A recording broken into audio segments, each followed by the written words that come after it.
Good morning po sa inyo lahat. Isa pang maliyugto na ating daily Bible blessings. Pamagat po ng ating aralin ngayong umaga ay walang makapigil sa Diyos. Walang makapigil sa Diyos. Tunay po ating Diyos ay makapangyarihan sa lahat, di po ba? Siya gumawa ng lahat ng mga bagay at ang namamahala at nagkokontrol ng lahat. Ay nga po kay Jeremiah sa kanyang panalangin sa Jeremiah 32:17, Panginoong Yahweh, nilikha mo ang langit at ang lupa sa magitan ng iyong kapangyarihan. Walang bagay na mahirap para sa iyo. At makita po alimbawa ang nangyari kay Jonah at makita pa rin doon kung paano pinakita ng Diyos ang kanyang kapangyarihan sa kalikasan at kanyang mga nilikha. Sa Jonah chapter 1 verse 2 ay siya po inutusan si Jonah ng Diyos na pumunta sa Nineveh at sabihin sa mga taga roon na umabot na sa kaalaman ng Diyos ang kanilang kasamaan.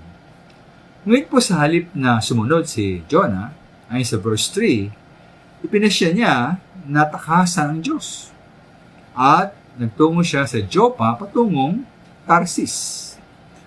At makita din maminamahal sa mga sumusunod na pangyayari ang kapangyarihan ng ating Diyos. Sa chapter 1 verse 4, nagpadala po ang Diyos ng isang malakas na bagyo. Kaya't halos mawasak ang barkong nasakyan ni Jonah. Sa verse 13, lalong lumalakas ang bagyo. Sa verse 15, nang inihagis si Jonah sa dagat, agad pumayapa ang dagat.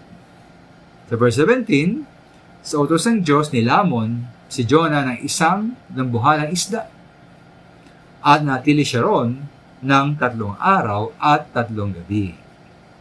Sa chapter 4, verse 16 na mahal, pinatubo ng Diyos sa may tabi ni Jonah ang isang malagong halaman na nabigay lilim kay Jonah. Ngunit kinabukasan, ayon sa chapter 4 verse 7, ang halaman ay pinasira ng Diyos sa isang uod at ito ay natuyo. Iminamahal mula po sa bagyo, sa dambuhalang isda, sa halaman pati po sa uod, binigyan po ng Diyos ang kanyang kapangyarihan. Siya may kontrol ng lahat ng bagay.